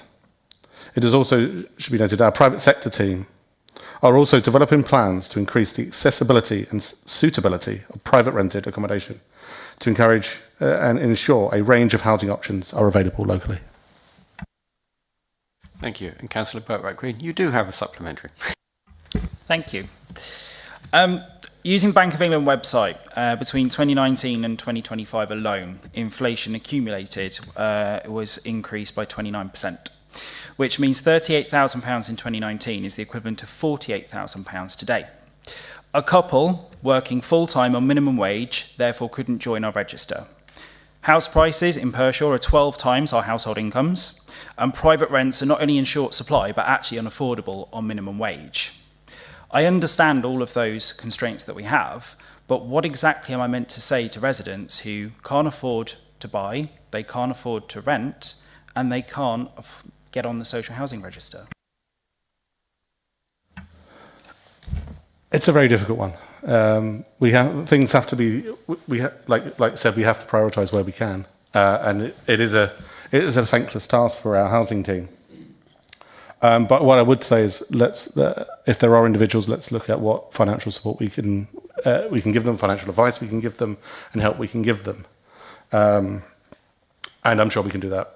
We can do that offline, Councillor Boatwright-Green. But as I said, unfortunately, these things aren't straightforward to change. So I would point them towards our housing team to see what support they can be offered. Okay, thank you, Councillor Della. So we move on to the final item of the agenda this evening, which is the council debate. Councillor Herdman has been selected to present this item for debate, and I hope you have all seen now the topic which he has chosen and to hold the debate on. I have been asked to make it clear to you, given that we are talking about solar farms, that people should refrain from mentioning, even obliquely, any live or potential future planning applications, and restrict your comments to principles and policies only, in order to avoid any possible risk of predetermination of a matter that may well come before the Planning Committee in due course. With that in mind, over to Councillor Herdman to introduce his debate. Thank you, Chairman. I was going to say something similar to that, but you put it far better than I could have done, so thank you. I'd like to thank the Council for allowing me to bring this debate to them this evening.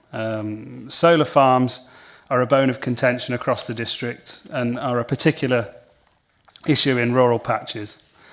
As a council in the particularly beautiful part of England, I feel we should be protecting productive farmland rather than allowing it to be covered with solar panels.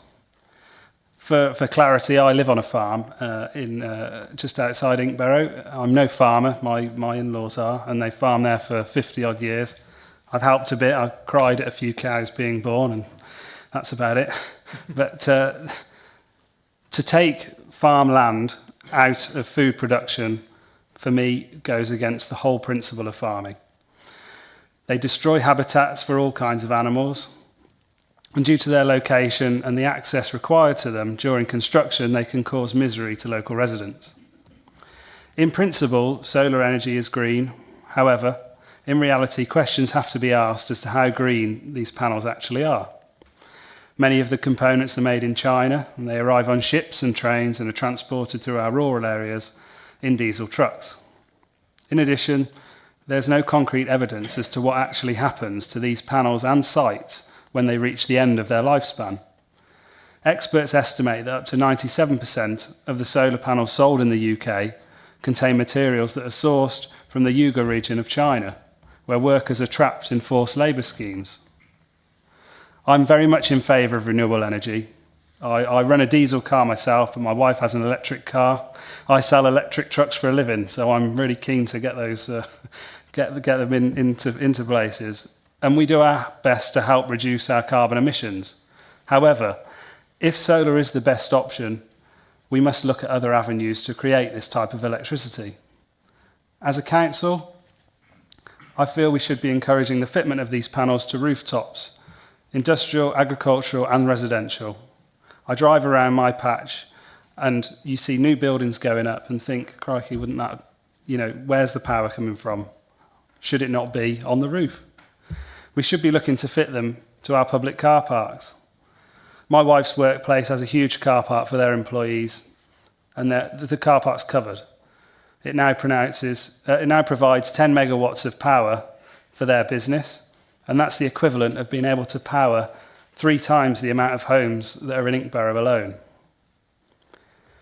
I have a couple of questions, and I know we don't resolve to get full answers, but I think we should we be looking at brownfield sites rather than using productive farmland?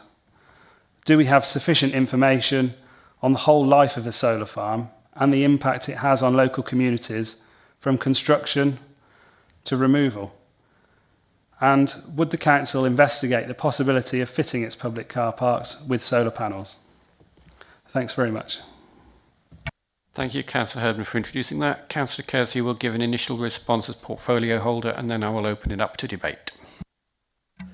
Chairman, thank you. I very much thank Councillor Herdman for bringing this debate because, as we mentioned, obviously we're not going to talk about individual planning applications, but I personally find it very frustrating when obviously at planning committee we only need to look at what's in front of us, but I think what we've got the opportunity to do now with this debate is talk about the principle of solar farms. And for me, there's so many questions that aren't answered. I ask every person that comes to planning committee one question and nobody has the answer to it, and that is, can somebody tell me the calculation of the emissions, and that is the power that's generated versus the thousands and thousands of journeys that happen to get to a remote site in a rural setting, the damage that's caused to all the habitats, the ditches, the hedgerows in the process. And the question also that really, as far as I'm concerned, nobody's answered, what is happening with the damage that happens to the ground with all that pounding to get the actual stakes into the ground for the solars to actually go on? Nobody, for me, has been able to answer this question. We then have the other issue that we don't have infrastructure that's ready to actually receive this energy. And for some of the environmental methods, we're actually paying millions of pounds to people in compensation because the energy that's generated can't then be used. But then, of course, we come to best and most versatile land that's being taken out of use for 45 years in a lot of cases. How do we grow our food? We can't eat energy. So what do? We import food, but we import food that has been grown using chemicals that's been banned here for many, many years. So surely there has to be an alternative, and the alternative is that we would only ever use fields, and particularly best and most versatile land, when and only when we've used every car park, we've used every bus shelter, we've used every piece of brownfield built structure that we could use to have solar on there. And I really do think that when we're being forced down the line to allow these solar farms, the government needs to have asked these questions first of all to say what is the answer, and then fundamentally we can look at where solar farms should be and if we should actually, if the sums add up, so whether we should actually use them at all. But thank you, Councillor Herdman, for letting me get that off my chest. Thank you. Thank you, Councillor Kersey. I have Councillor Dan Birch next. Thank you, Chairman. I think there's some real issues as far as these solar farms are concerned. I used to do some work for a company over in Kidderminster, Eco2 Solar, who manufacture solar panels and fit them for residential properties, specialised purely in new build developments. That's what they do. And time again, the argument that they used to raise with me is the legislation in planning is not strong enough to enforce that these new build developments have to have a certain percentage of solar panels. And to be honest, it should be nigh on 100%. We should be looking at having them on nearly every single roof. There is the capacity to do that. There is the manufacturing capacity capacity to make that happen. And the fact that it's not is something we're reacting to it. We're too slow. It's one of these things where we have made a mistake and we should have done it years ago. And we're coming to it now, and we need to accept that we've made that mistake and act upon it. But as far as the current position we're in, we have our housing numbers increased to dramatic levels, silly levels. And on top of that, we're then told to build solar farms on agricultural fields. So we're told to build houses on agricultural fields, and we're told to build solar farms on agricultural fields. Now, houses you can get to an extent. There's an argument that people need to live somewhere and that we need more housing, etc., etc. And, you can't build houses on top of one another. Well, I suppose you can build flats, but the general gist is you need that land. Whereas when it comes to solar farms, there are so many other places we can put them first. But because it's not as cost effective, it's not as easy for these developers to do, it's not as easy for these companies to make a profit out of doing that, they focus on these fields. And the major issue you've got at the moment is they're all deemed temporary developments. And because they're deemed temporary developments, it's so easy to get them through a planning system because the planning policy is not strong enough to oppose them. But they're not temporary from the point of view of you're digging into the ground, you're in some situations putting concrete into the ground, you're not getting that agricultural land back to the standard that it was at before. And they argue that it's still agricultural because they chuck a few sheep on there, but that's not the intended purpose of the land, and given the amount of land they're taking up, it's a complete waste. But on top of that, my final point is around the safety of these. Now, my dad was a firefighter for 30 years, and he's only luckily had to go to one of these fires. But when these things go up, they really do go up. If they've got battery storage facilities in them, the fire risk of a battery storage facility is huge. If that goes off, you've got two options. You let it burn, and your focus is around protecting the residential properties surrounding it. You can't put them out. You'd cause all sorts of flooding trying to put out a fire on that scale. So they are dangerous to an extent to have these huge solar farms with battery storage facilities in the middle of areas where there is residential dwellings surrounding it. So I think we really need to put far more pressure on the government. And it's something that, time and time again we keep coming back to, and we are too late to it now. But it's never too late to start. There are still some fields that we can save. We need to put far more pressure on the government to take a roofs first property. Look at these new build developments. We're seeing huge amounts of housing. That's plenty of opportunity to put solar panels there, and that should be our priority. Okay, Councillor Adrian Hardman, I saw your finger up go earlier. Thank you very much, Chairman. Yes, solar farms are an interesting dilemma, and that's exactly what they are, a dilemma. If you look back to the first solar farm that I can think of in this area, which was put on Deptford Airfield by the merchant venturers at Bristol, that was a perfectly acceptable use, even though it was an open countryside, because what they were doing was putting a solar farm on a disused runway on which I taught my daughter to drive, actually, but was mainly used in the war, of course, for landing Lancaster bombers on. And so it was genuinely redundant land in the middle of the Croom estate. But the subsequent expansion of the solar farm, because they had gone across the Upton to Pershaw Road now, I think has been very regrettable, because the planning powers are not strong enough to ensure that the infrastructure has been delivered in a sensible and coherent way, where they should have connected into the existing solar farm by going across two fields and signing way leave agreements.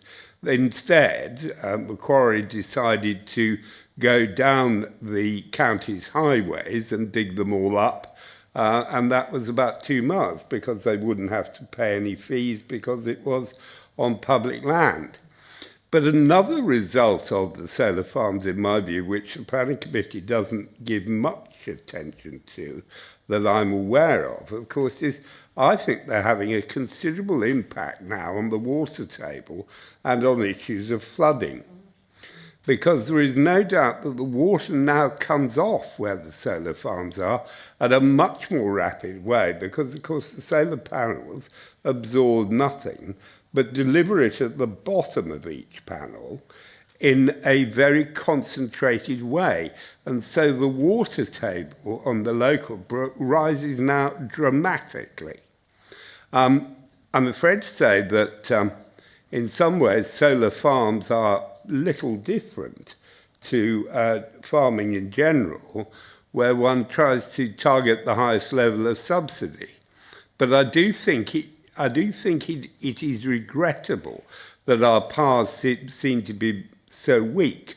And obviously, Councillor Birch was up as early as me this morning, because there was an excellent section at about 5:55 on Farming Today about battery storage and how the regulation, because again, this is planning permission which is very weak because it is deemed to be critical infrastructure.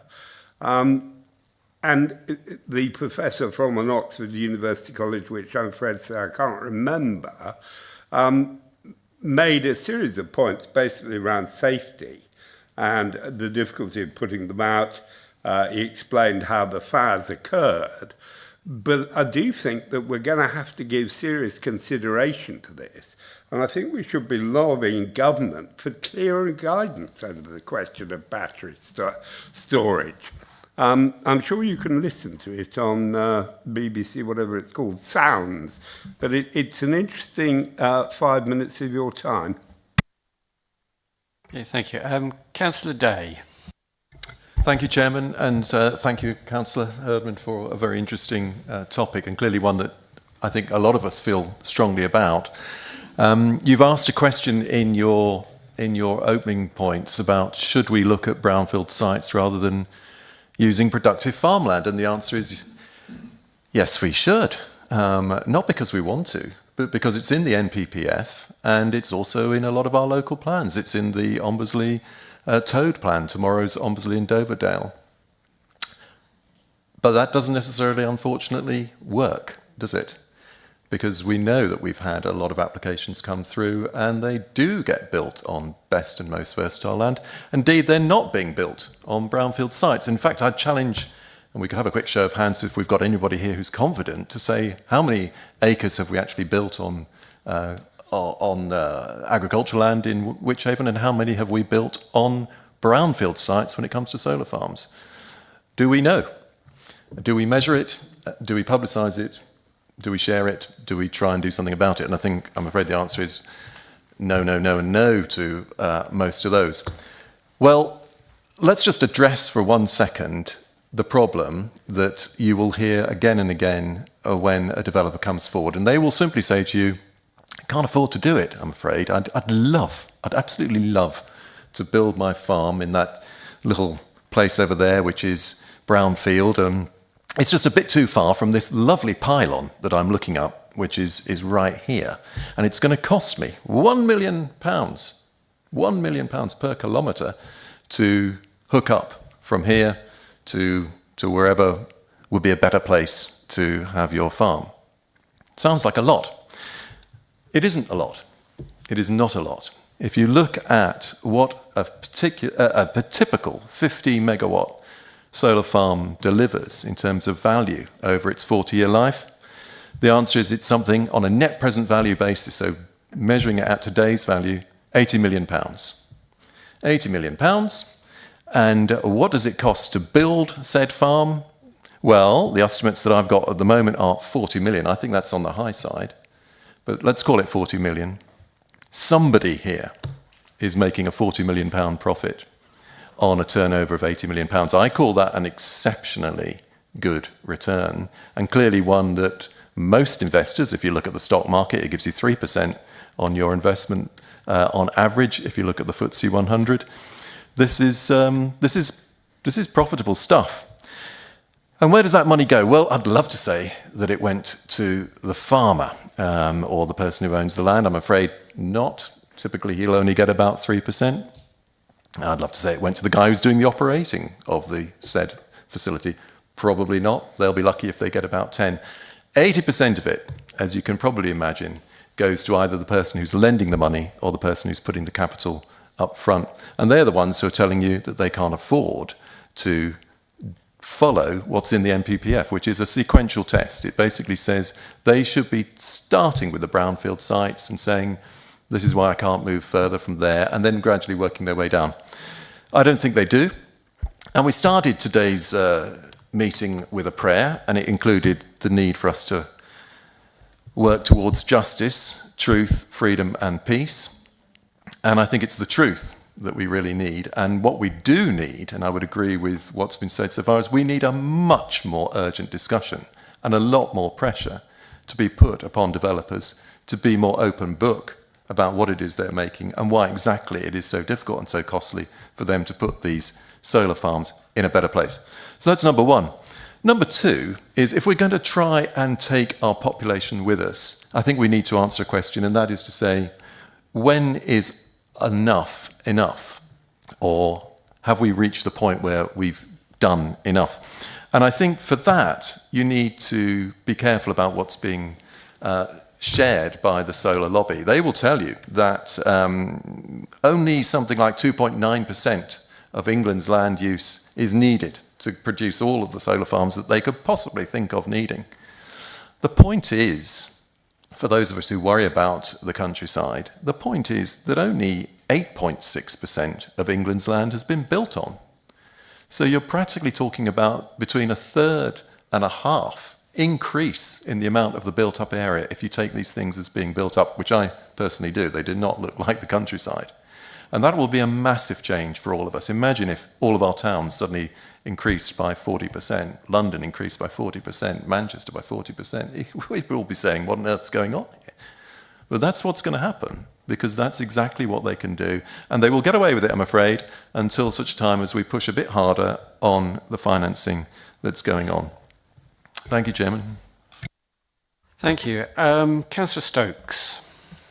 Yes, thank you.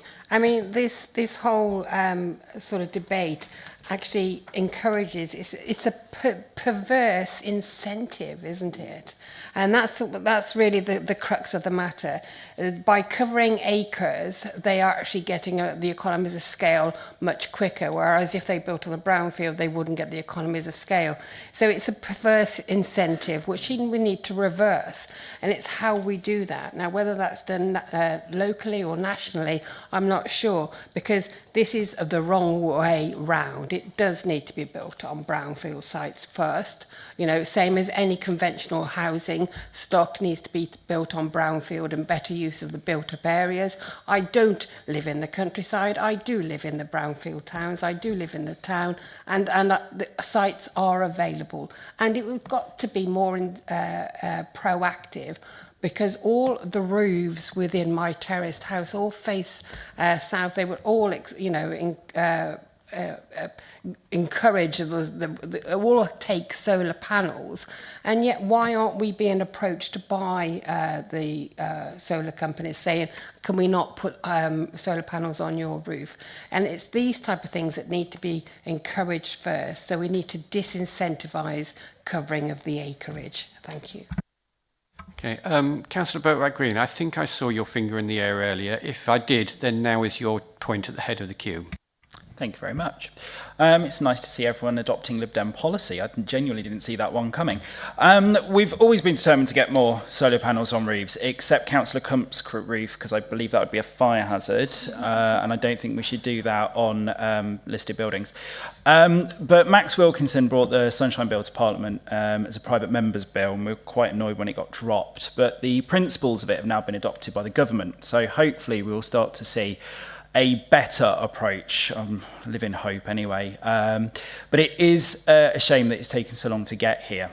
If we actually did this in the first place, and as soon as we could actually start to do it, retrofitting always saves money. Retrofitting always costs more.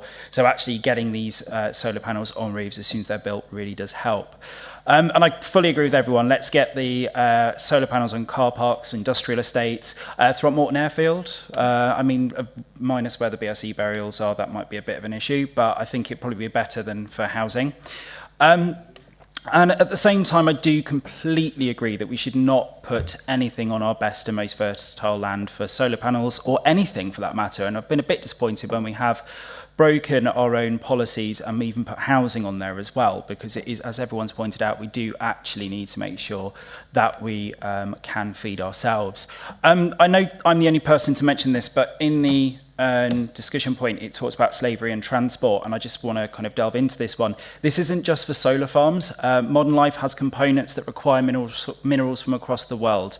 The finished product is the least of all of your crisscrossing of materials across the planet as those components are built. But just for clarity here, we need to look at our supply chain, because mining in the Democratic Republic of Congo, or not so Democratic Republic of Congo, Venezuela, Papua New Guinea, Indonesia, is bringing minerals into our composite materials with very questionable extraction methods, slavery, child labour, forced sex work. All of this is involved. But tracking these actions, these minerals, and the components they're made from is almost impossible without some serious work. That isn't just your solar farms. This is your laptop, your mobile phone, your diesel car, and it's something that we do need to take more seriously. Any composite comes with problematic supply chains. So maybe we need a policy as a council to look at how we can promote more ethical mining and extraction, as well as construction of the finished product. Because if this is something we do want to take seriously, which I genuinely do, and it's something I have spent many years raising both within my own party and in my own field, I think it's something that we could actually start to make people's lives better across the world. Thank you. Thank you. I've got 3 more speakers lined up. 4 if Councillor Lindick-Dorks just got his finger in time. And that will take us, I think, pretty much up to the end of our 30 minutes, and we do need to give the opportunity for the portfolio holder to respond, and then Councillor Herdman to sum up. So next we have Councillor Charles Tucker. Thank you, Chairman. I've just had a certain amount of my thunder stolen, but I will re-emphasise the points that Dan did make about the need for, and really I'm re-emphasising the point about using brownfield land as opposed to using greenfield land. There is a lot of brownfield land around. There is an airfield not very far away from me, which currently is allocated for housing, but which in fact at this point has been kicked into touch by the inspectors from the SWDPR inquiry. And I think it is time to take an alternative look at that site. And one of the ways in which it could be put to beneficial use is as an energy park. And central to that would be the use of a solar farm on brownfield land. So I leave that thought with you, and I hope that when it comes to considering the future iterations of the SWDPR, that we do have that firmly in our minds. In only a matter of a few days, when I first broached this subject publicly, I have received well over 100 people on Facebook who have supported the idea and said, what a great idea. That's what we want, rather than housing on Throckmorton Airfield. Thank you. Thank you. Councillor Hannah Robson. Thank you. This is a really interesting and emotive subject, and as a Green Councillor, you probably guess we are in support of solar renewables.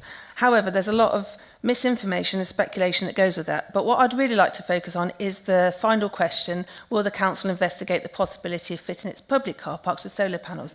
This is something I've been banging on about for months, particularly on the planning committee bus. It's something I think we should really advocate for and become national leaders in. So I'd happily work as a working party to see where we can go with this, because it's something that I know that the public are very keen on, our residents want, and it would make the best use and it would fulfil our renewable needs. Thank you. Thank you for a very concise contribution. Councillor Linda Robinson. Thank you, Chairman. This debate has really set me thinking, and I apologise in advance and could be shut down or have the microphone turned off if I'm straying into controversy.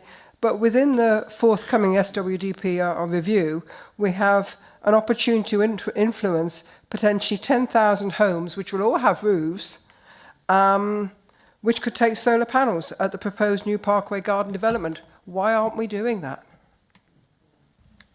If I'm in trouble, I apologise. I don't think we've quite got to a live planning application with some of those. Councillor Dorks. Thank you, Chair. I very much like that idea, Linda. In answer to Ben's questions, we should never be putting solar panels on farmland. We've got plenty of brownfield sites, we've got rooftops, we've got car parks. It's not necessary. And this nonsense that they keep churning out about, oh, we can sheep farm. I have a friend who happens to have probably 500 acres of solar panels, and he's also one of the biggest sheep farmers in the UK. He will not put his sheep near his panels. The margins on sheep are so poor that if they were to damage a couple of panels, that would be the entire profit on his sheep gone for the loss of profit on his panels. An annual profit on the sheep for a couple of days downtime on his panels.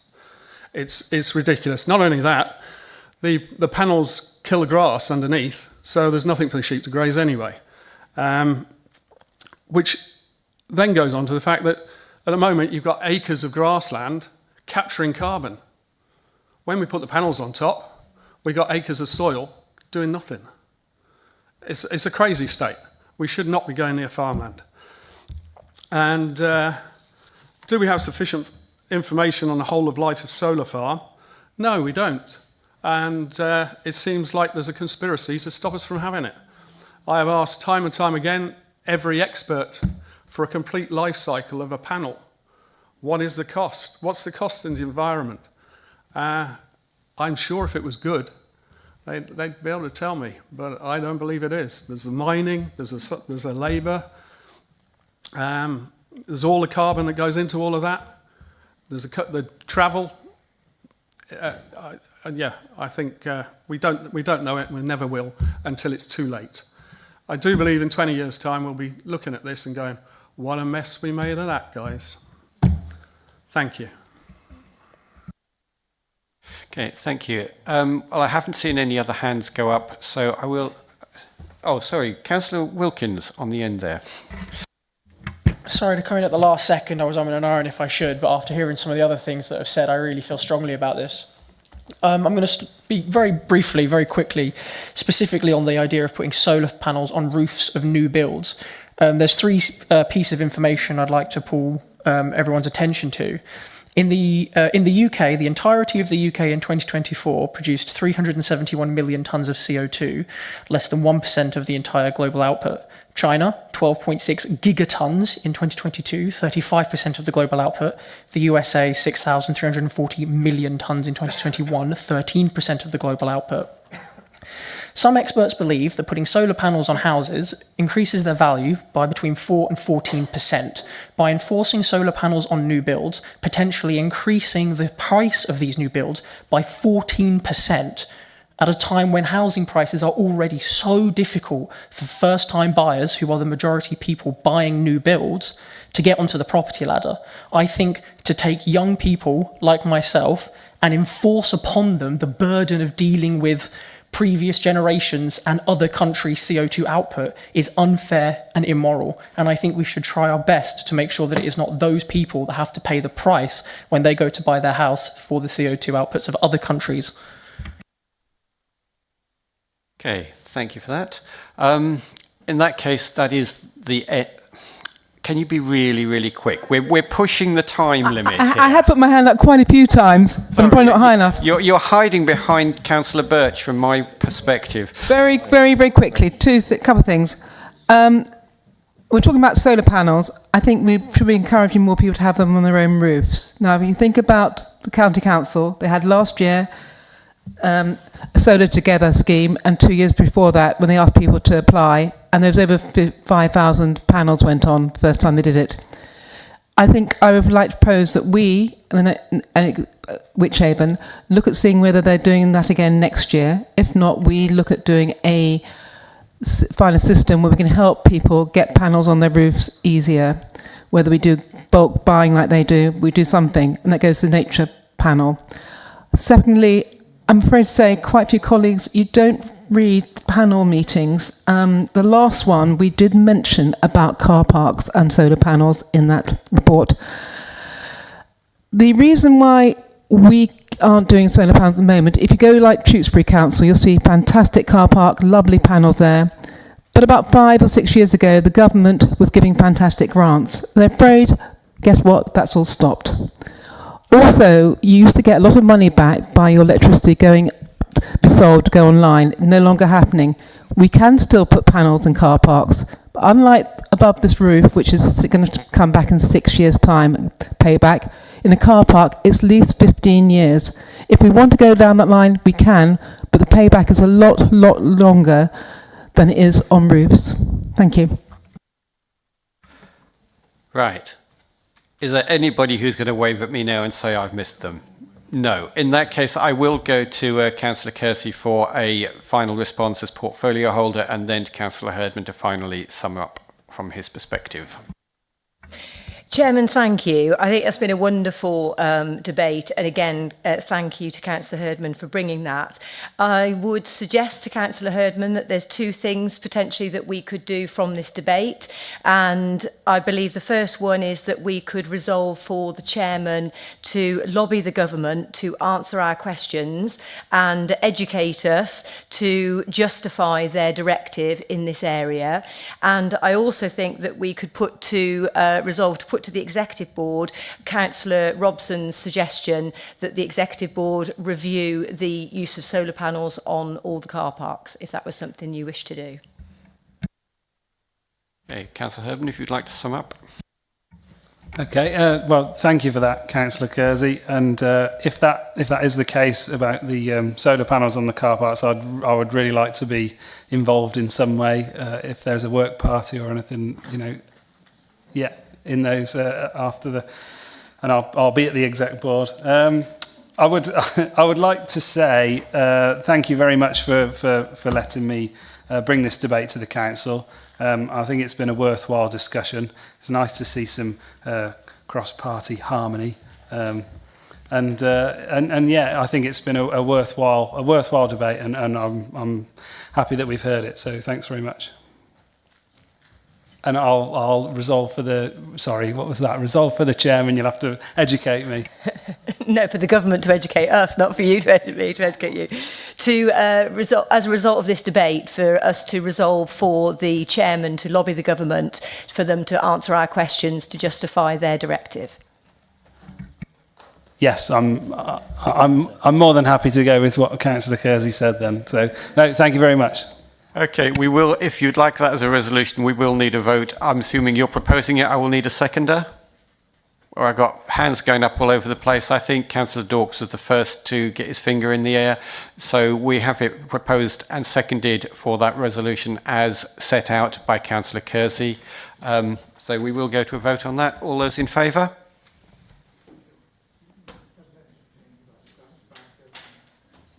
All those against? All those abstaining? That's carried. Okay, that's carried, so we will see what we can sort out in that respect. And that, thank you all, brings this evening to a close. Don't forget we are back in September for a special meeting, and we'll see you online for the briefing. But other than that, you can go off now.